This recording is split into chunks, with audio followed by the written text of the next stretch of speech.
Hey, what's up, guys? This is Dwight here with Retro Crypto.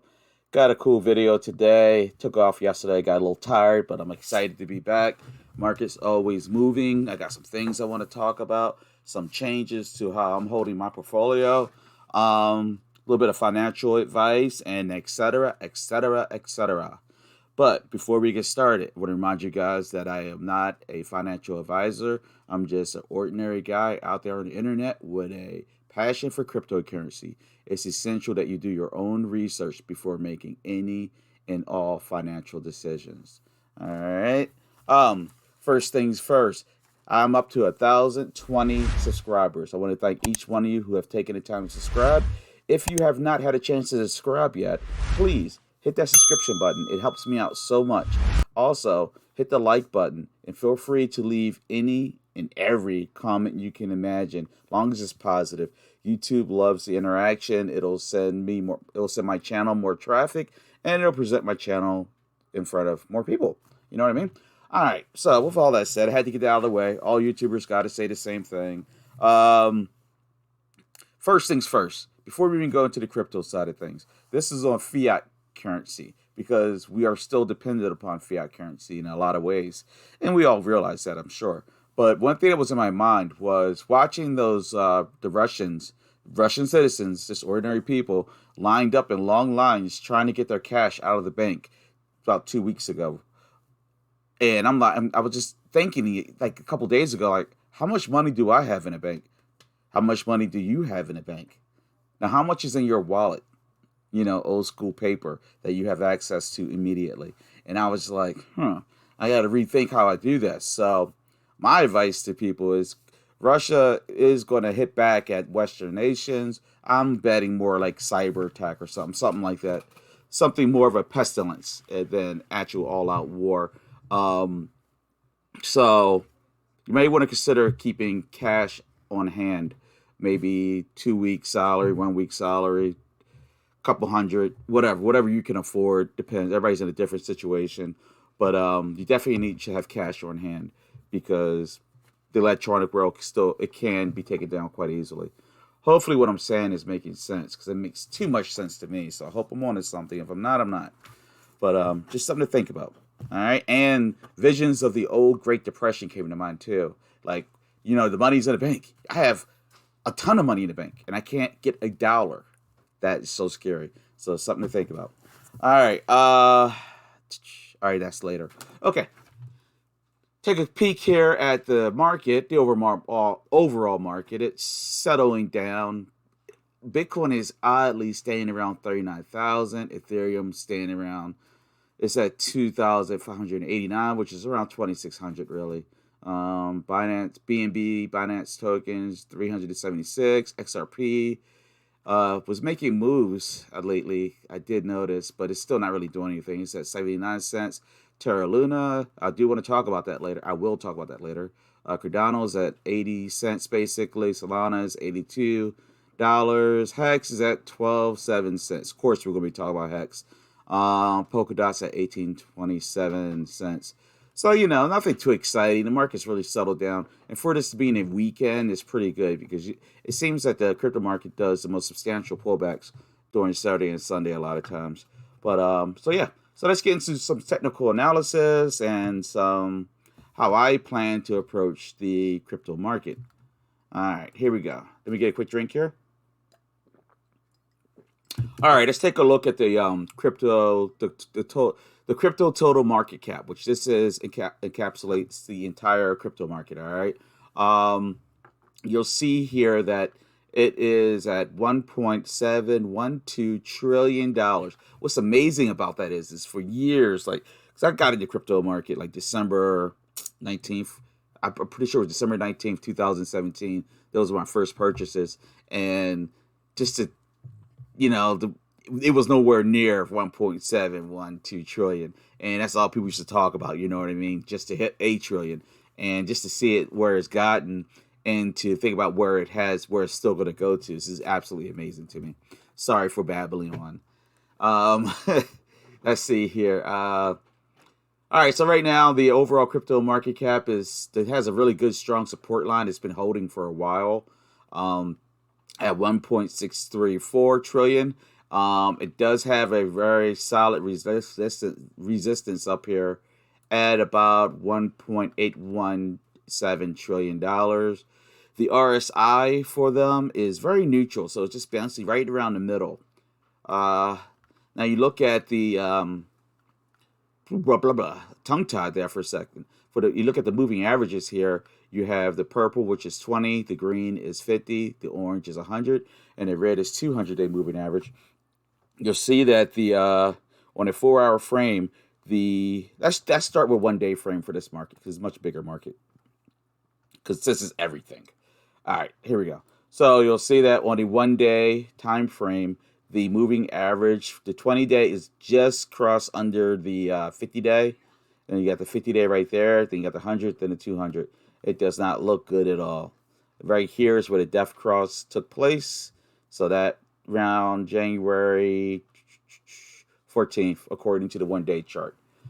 The MACD chart here has the market moving into like a bearish sentiment. I'm sorry, not bullish, bearish. You see the red over top of the green right here. All right.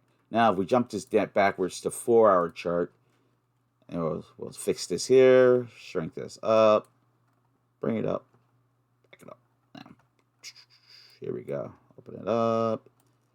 Boom. And open this up here. Okay. Make it so it's legible. All right. All right. So you got the 20-day right here. You see where the 20-day curved up, hit the 100-day, bounced back down, and it's about to cross over the 50-day. So the overall moving average for the crypto market itself looks like it's at a bit of a pullback. I just don't know how far back it's going to end up pulling back. Only time will tell. It did drop down as recently as low as right here, which was a heck of a pullback. So I'll take 1.713 over 1.519 any day. And that was on February 22nd. I'm sorry, February 24th. All right. Now, to the meat and potatoes. This is Bitcoin right here.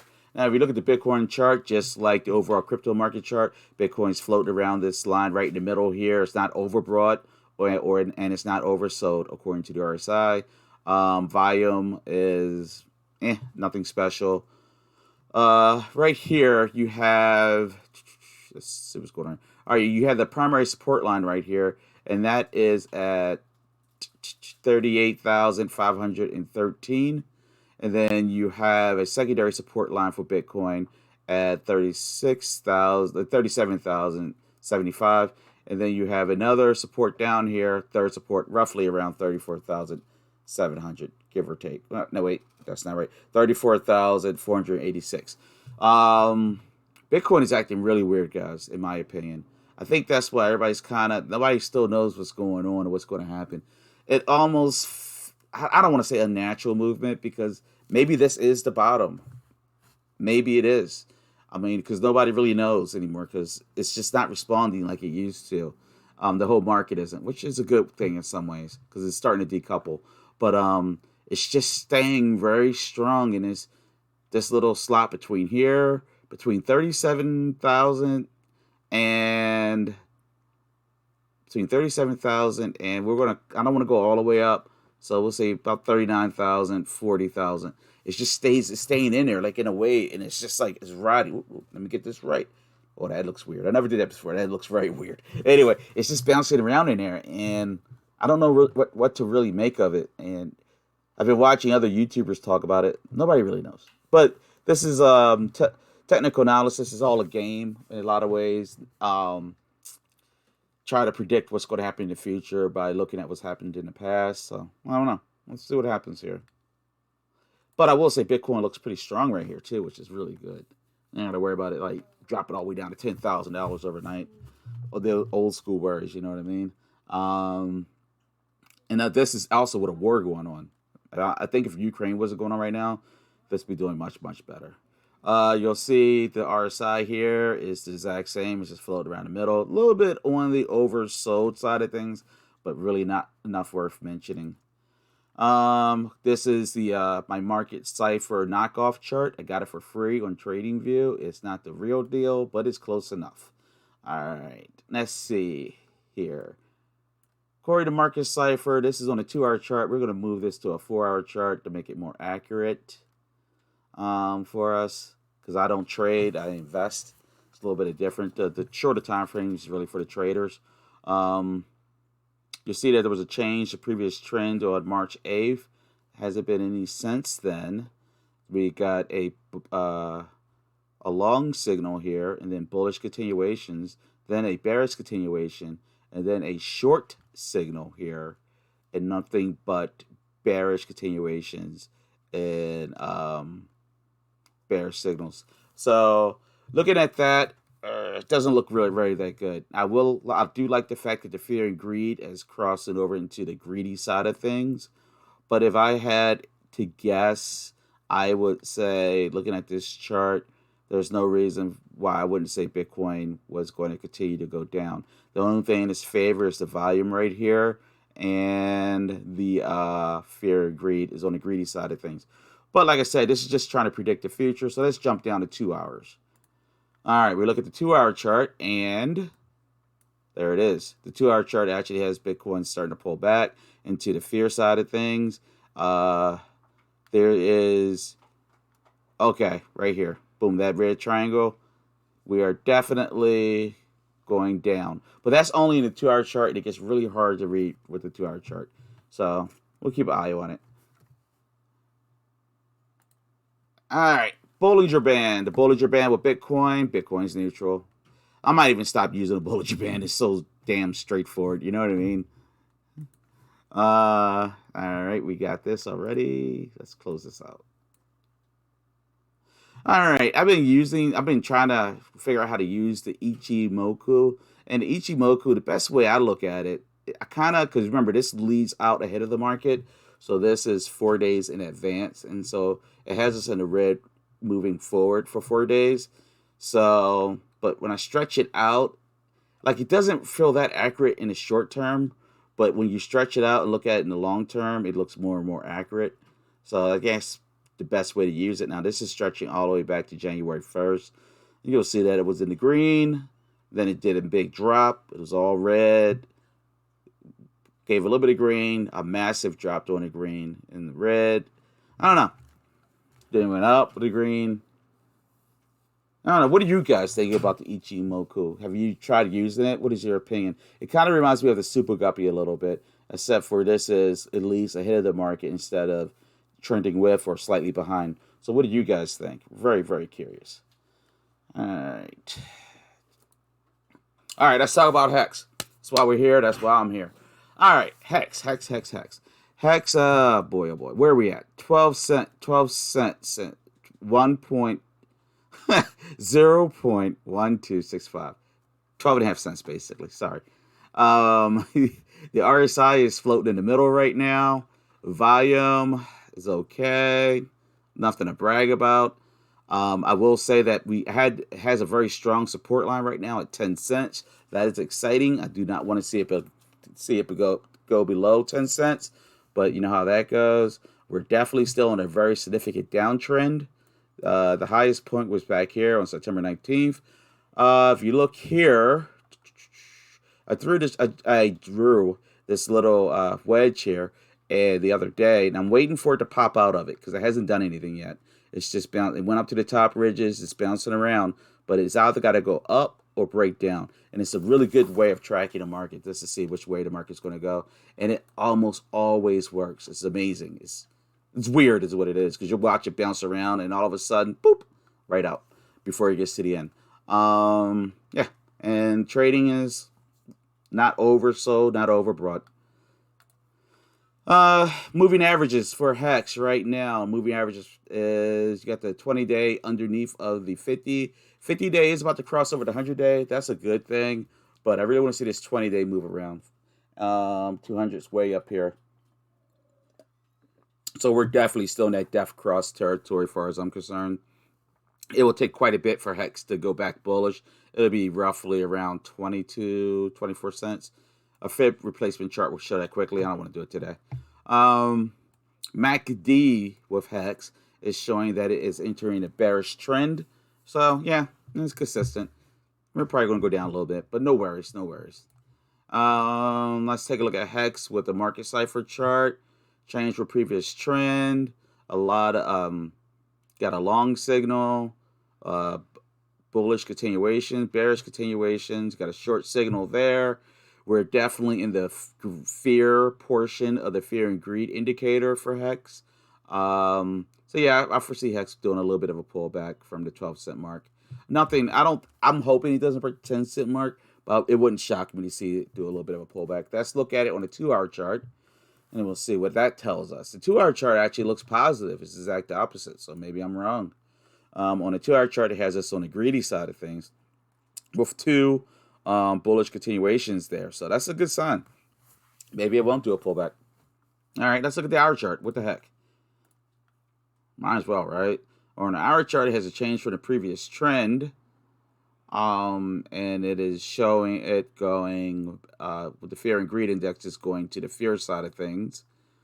But we do have a bullish continuation up here. But we also had a short signal there right prior to the change for previous trend. I don't know. I'm going to bet that HEX is going to do a little bit of a pullback. But that is a complete, I'm hardcore guessing there. Hardcore, not even like a little bit of a guess. That's like drastic guessing there, because you do have some positive volume here. All right. Now this wedge here is what I just showed you guys. Same wedge, different page. Don't know why I have two. Need to delete one. Let's go ahead and delete this one. Hate when that happens. Okay. All right, there's a Bollinger Band. HEX is floating around in the middle. It's in a neutral territory. That's not a bad thing. It's actually a good thing. It's not oversold. It's not overbought. It's very balanced. So it's not a bad day to buy it. It's not a good day to buy it, basically. HEX here. I did draw it. HEX with a fib retracement chart. Now I retraced it back to recent highs of 34 cents. This was on like December 29th. As long as it stays under 20, I was right, 22.5 cents. As long as it stays beneath that, I'm going to consider it in the bearish territory. Now, when it crosses over that, it's definitely bullish. But if you're thinking about getting HEX, don't wait till it crosses over the 22-cent territory to say, all right, now I want to buy some. Biggest mistake people make. All right. All right. And this is the Ichimoku. With HEX, it looks very much so on point. I'm liking the way it looks with HEX. You can see that we had a little bit of green here, down, up, down, a little bit of balance, and then right back down. So this has us in going down. There is some green popping up right here. So let's look at that in a 2-hour chart, a shorter time frame, and there's some green there. So I don't think HEX is going to drop. I think it's going to stay right where it's at. It may drop just a hair, but in the next half an hour to a couple of hours, I don't foresee it doing anything special. But that's just my take. You remember this chart here is leading ahead. So it's predicting this to go bullish, actually, slightly bullish, because this goes 4 days in advance. So when I open this up, what a 2-hour chart does it go for? The 2-hour chart looks like roughly 2 days in advance. The 4-hour chart goes 4 days in advance. So if I go back to the 4-hour chart, the 13th, then the 14th, 15th, 16th. All right. But it actually looks good, in my opinion. All right, Hedron. This had me so excited today, guys. I was like, yes, Hedron is on TradingView. I mean, I was literally pounding on the table. It's like there with enough information that I can do some charting with it. I actually took a large position on this, separate from the airdrop. I have a strong feeling that this is going to be a good play. I was talking to a buddy of mine. First thing he did was ask me about Hedron. And I was like, okay, yes, I'm going to take a much stronger position in this. And it was a good play for me. I'm very, very happy I did that play. But Hedron is going to be a player, guys. The more I learned about Hedron, the more I like it. It's a little confusing to get the full grasp of it. I finally found a YouTuber that broke it down in a way that I can understand. And I literally typed in Hedron for Dummies. And the way it was excellent. It was a very good video, and I finally get it. So yeah, I might even do a 555 just for fun. You know, I don't have one yet, but now I have a way to access it. I mean, I'm in my mid 40s. I was like, 15 years. I don't know if I want to be around in 15 years, but with the Hedron, I can access it. All right. So it's really cool stuff there. But anyway, with Hedron, we are in the, I have a Fibonacci retracement chart up here. And what I want to show you guys is you want to be careful your entry point if you're trying to get into it now and you're not doing the airdrop. Remember, the airdrop was free money except for the transaction fee. But if you're just buying into Hedron, I suggest you use the Fibonacci retracement, starting with 100% at the bottom, drag it up. Then you want to go to the 61.8. That's the sweet spot, and that's where you will want to buy in, and that will be right here actually. So I'm not saying that's what you have to do, because you know what, it could just take off and keep going up, and then you'll regret it the rest of your life. But I would try to let it trace back a little bit, because this baby has been moving quite quickly. Because if you look here, when this goes back to February 25th. Look how it's moved up so much since then. It's amazing. So yeah, has too many zeros to read off. But you see where it says 13605, and now it's like 62484. You know what I mean? So definitely want to get on this bandwagon if you haven't gotten on it yet. But make sure you get priced in at the right spot. Make sure you buy in at the right spot. Moving averages for Hedron looks perfect. Actually, you got the 20-day. You got the 50-day and 100-day. It's been around long enough for 200. It does show on a MACD moving averages, though, it's in a little bit of a bearish trend. So yeah, maybe the buying opportunity for some of you guys is going to come around sooner than later. Looking at the market cipher chart for Hedron, right now it's in the fear side of things on a fear and greed indicator chart. There was a change for previous trend here. Extremely bullish. There's only one bear continuation there, one there, and then one here. I would say this baby's probably going to keep going up. Let's look at, but the 2-hour chart is not showing the same picture. 2-hour chart has it on the fear side of things, and it's looking like a strong potential for a little bit of a pullback with this short signal here. There's bullish continuations, but there's a lot more bearish continuations. So there's a good chance it might be about to pull back. And then you can see it's starting to dip down inside of here too. Yeah, I think it's going to pull back some, guys. Which I might buy some more actually if it pulls back enough. Bollinger Bands has it on the overbought side of things. Why do I always say that backwards? It's on the overbought side of things, so there's something to keep in mind. I drew a little chart here for you guys to have an idea. What's idea? Idea. Why do I say deer all the time? Idea. Why did I say it wrong? I don't know. Buddy of mine always make fun of me. He knows. He's listening. He's watching out there. Yeah. All right, right here. You'll see that Hedron has got a really good, strong support line right here where it's bouncing around. And then it has another secondary strong support line, I would consider it, where hopefully it doesn't go beneath the 48832 again. But, you know, that's how it goes. I would view that as a buying opportunity for myself, but that's for me. I'm just an ordinary guy out there on the internet with a passion for cryptocurrency. I drew a little wedge so we could track this as this goes on. I'm going to see if it's going to bounce around in here, if it's going to drop down. I wouldn't be shocked to see it pull back a little bit, because a lot of people just jumped onto it because it was exciting. Something going up instead of going down, because you're a Hexican and you love Hex, so that means you have to love Pulse, which means you have to love any project built for Pulse Chain, etc., etc. Of course, this is built for Hex. And Liquid Loans is built for Pulse Chain. Finally got that straight up here in the old noggin. Let me get a quick drink here. But yeah, with this wedge, you want to see it bounce around in here. But before it gets to the end, it's either going to break up, break down. I'm actually predicting it's going to break down again. Okay, let's talk some Cardano. Can never have a video without Cardano and some of my gameplay that I'm going to be doing. Cardano's wedge is bouncing in this wedge perfectly. Isn't it amazing how it just stays right in there? So we're waiting to see what happens. It's at 79.5 cents. It could go down as low as 50 cents. I didn't build a chart out that far, but it definitely can go down as low as 50 cents. I've been hearing other YouTubers talk about it going down as low as 50 cents. I'm hoping it doesn't, but if it does, I'm okay with it, because I truly believe in Hex. And I think spring is going to be really big for, not Hex, for Cardano. And I think spring's going to be really big for Cardano in the crypto market. I just have a gut feeling.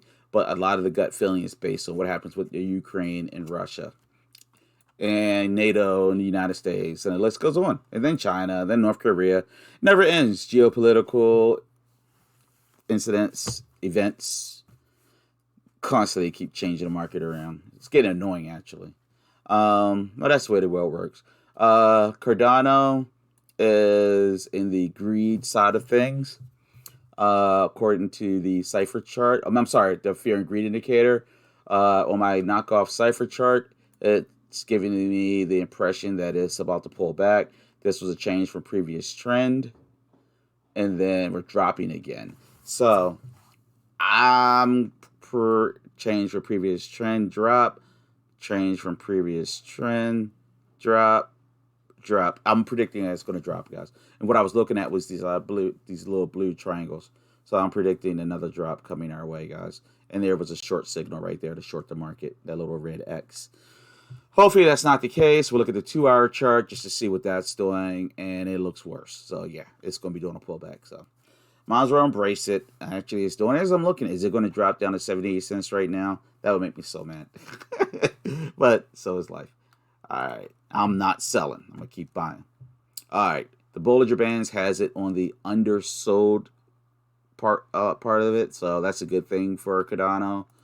The Ichimoku definitely has it in a bearish, very extreme bearish trend. It's a bit more or less a continuous drop. While the red, I see way more red than I see green. And it has the red moving forward ahead of it right here with the 4-hour chart. So, yeah, we're going to be pulling back, guys. Now we go to the 2-hour chart. Red, yeah, it's pulling back. And let's look at it. It's at 79.3. So it's not even at 79.5 cents anymore. Doesn't look good. Doesn't look good. But only time will tell. Polkadot. I know a lot of you guys are sleeping out there. Let's talk about Polkadot later. Sorry. Well, I'm just only going to talk about Polkadot for just half a second here.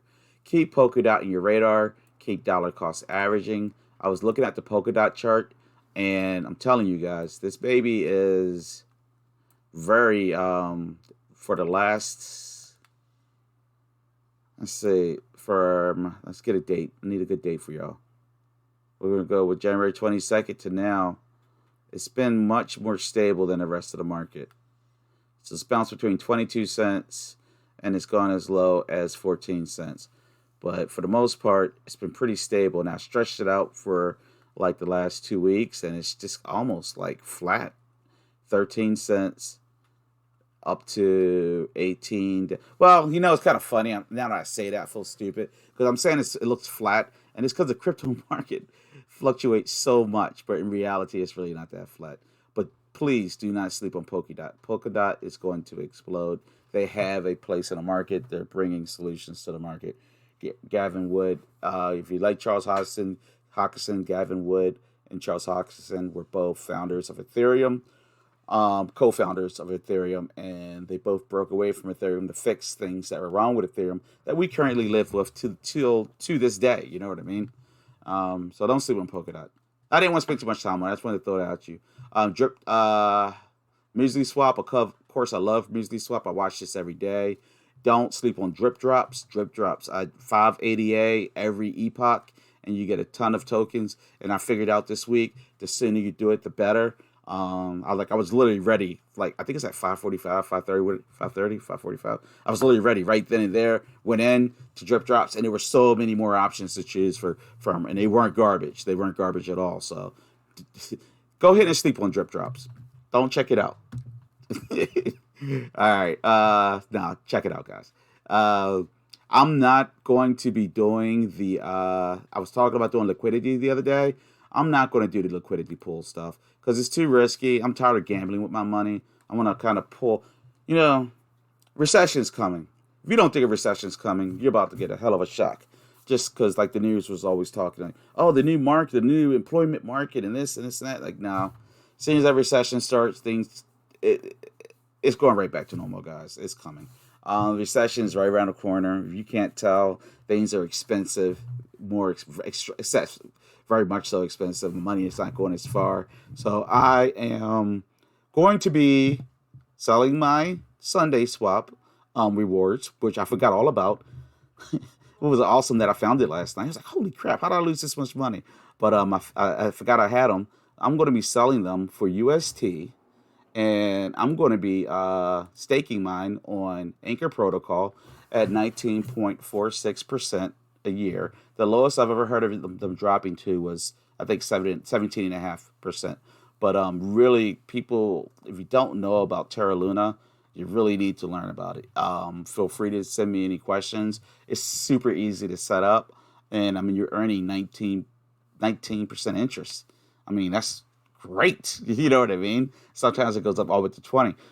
Well, I don't feel like being too risky with it right now until the market settles down. But anyway, guys, yeah, that's about it for me. You have any questions, any statements, comments, anything that can help, anything positive, anything I may have missed, any projects you know I would like, please leave it in the comment field. Also, make sure you subscribe. It means a lot. It helps a lot. And especially, most of all, hit that like button. All right, guys. And until next time, stay peaceful. No, wait. Nah, we ain't doing that today. We're going to go with stay happy, stay blessed, and most of all, stay a Mexican. All right.